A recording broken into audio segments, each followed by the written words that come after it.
गपदा सा सा सा गपदा पदा पदा उम्र सारी। हादी भाई, मैंने सुना है आजकल लोग बिटकॉइन से अमीर हो रहे हैं। बिटकॉइन वो क्या होता है? ये क्या खाने की चीज होती है? अरे नहीं भाई, वो एक डिजिटल पैसा है। मतलब असली पैसा नहीं है, वो सिर्फ इंटरनेट पे होता है। तो फिर मैं अपना पैसा इंटरनेट से कैसे निकालूं?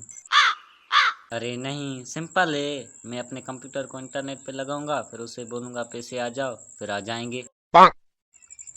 वाह भाई, फिर तो मैं भी अपने मोबाइल को बोलूंगा पैसा भेज। हाँ, अगर पैसा नहीं आया तो हम दोनों इंटरनेट के सामने डांस करेंगे।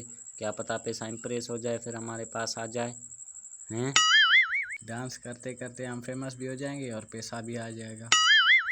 अरे यार, ये आइडिया तो एकदम परफेक्ट बेवकूफ़ी का कॉम्बिनेशन है।